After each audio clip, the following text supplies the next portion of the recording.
Welcome back to another video. In today's video, I'm going to be showing you my UFC DVD collection. So let's get into this. So, a brief history of my experience with UFC. If you're a die-hard UFC fan, you're probably not going to like this video. Basically, so around the year 2004, I started watching UFC a little bit. Not 2004, 2014. I started watching UFC a little bit, mostly because there was I'm a WWE fan, and there's Brock Lesnar, there was Ronda Rousey, there was some of the crossover stars. So I watched it a little bit. Haven't really watched it now because there's not really anyone I'm not really sure who's famous right now in the UFC. It doesn't really feel like they have star power anymore. They had Conor McGregor for a little while, but I don't really know what happened to him.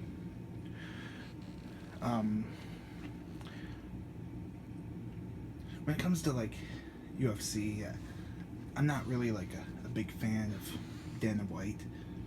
I think he's got issues, and I just think that the way that he's running the company, I just think he has problems, and I just think that maybe if UFC could I think it's long overdue for UFC to get a new president. I don't think Dana White is really a good person to be running the UFC anymore, but that's just my opinion. So I know a lot of UFC fans make fun of WWE being fake, but my response to that is that's just ridiculous, because I mean WWE is fake, but UFC is MMA, and the very first MMA fight, one of the first MMA fights, was between Muhammad Ali and Antonio Inoki, I believe. And Antonio Inoki was a professional wrestler, and Muhammad Ali was a boxer. And that was a super fight that happened back in the 80s. If that fight never happened, there would probably be no MMA, no UFC. So basically what I'm trying to say is, to all the UFC fans that make fun of WWE for being fake, there would probably be no UFC, no MMA without professional wrestling. So that's that. Anywho, so here's my DVD collection. We have UFC 20 Years of Greatness, Fighting for a Generation. It's a documentary that talks about the history of UFC and how it started. Pretty good documentary. I think they did an updated version a few years ago. Yeah. Next up, we have the Ultimate 100 Greatest Fights. We have the UFC Best of 2008, which, of course, this was the year that Brock Lesnar became UFC champion. We have UFC Best of 2009. I remember people talking about Brock Lesnar when he was in the UFC. UFC Best of 2010. And I believe on YouTube there's a clip of The Undertaker doing something. So that happened at that event.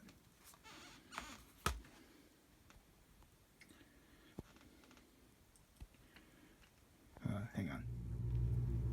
Okay, I'm back. So we're looking at the UFC Best of DVDs. This was Brock Lesnar's last year in UFC. Well, and then he made a few appearances in 2016, I believe.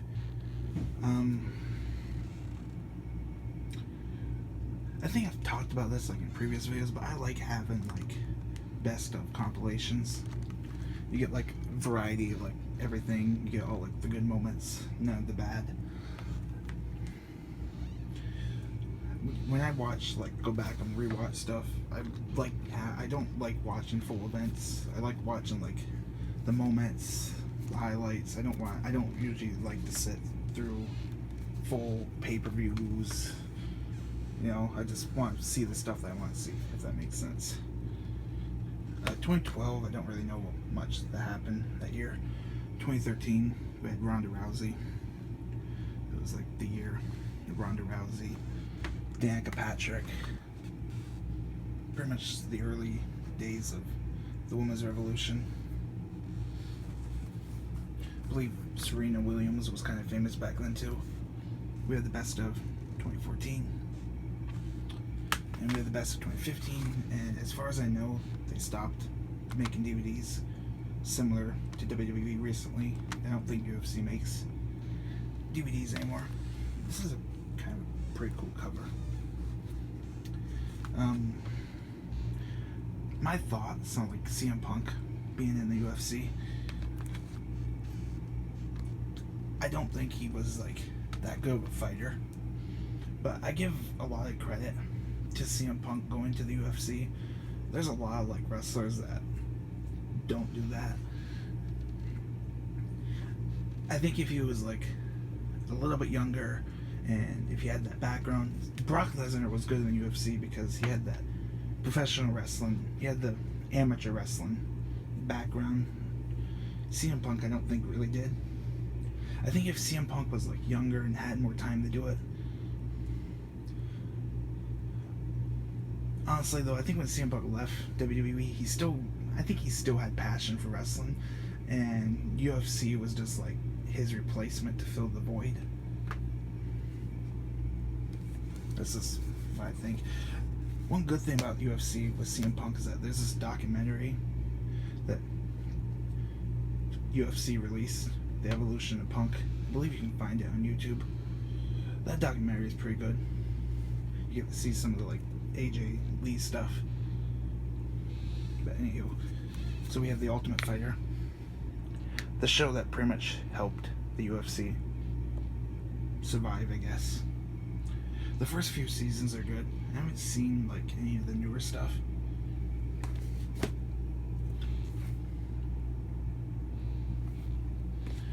Of course, there's the famous "Do you want to be a fighter?" speech.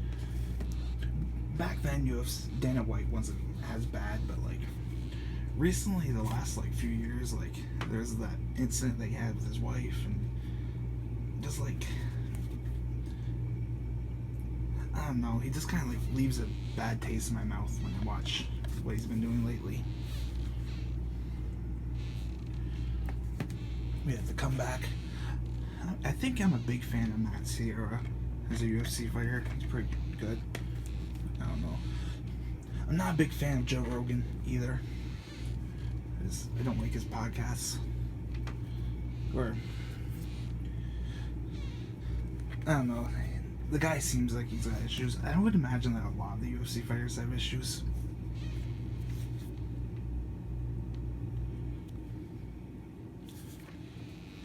Of course, UFC does make some pretty good video games. The video games are pretty fun to watch. It's kind of hard to watch, though, UFC, because there's always, like, a fighter that's getting arrested, and it's just, like, hard. I just don't want to have, like, when I watch something, I don't want to have my, like, morality tested a lot. I don't know what I'm trying to say. Now, these might be out of order. I don't know. And I am missing some seasons.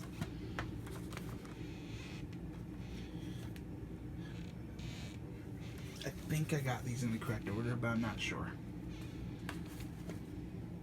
And of course we have some UFC pay-per-views. Chuck Liddell, Tito Ortiz. I remember when he came to TNA, they like hyped it up, and everybody thought it was going to be like Dave Bautista, and that ended up being him. And at the time, I didn't know like who he was. I was like, what the heck is this? I think some of you, if you watch TNA, you know the moment I'm talking about. It was on Spike.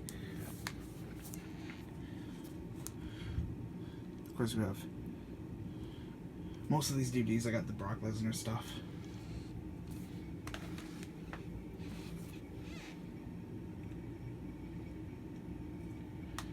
course, we have Anderson Silva. He's kind of an okay fighter. Sometimes, though, I think he shows off too much in his fights.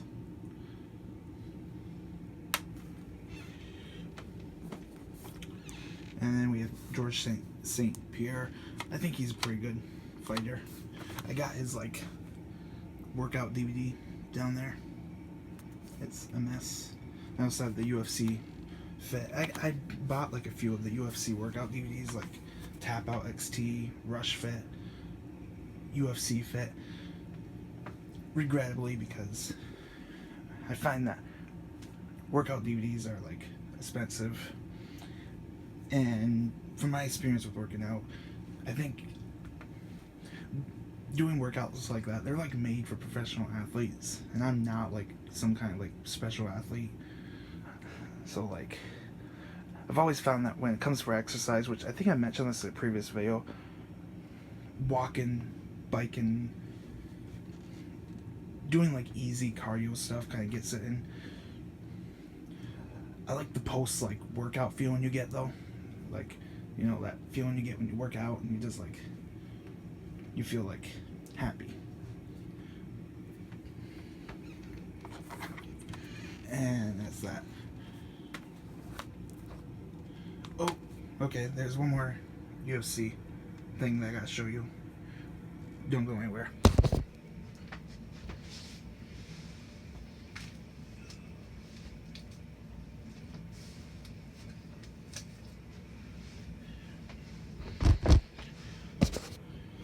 Okay, so I do have this.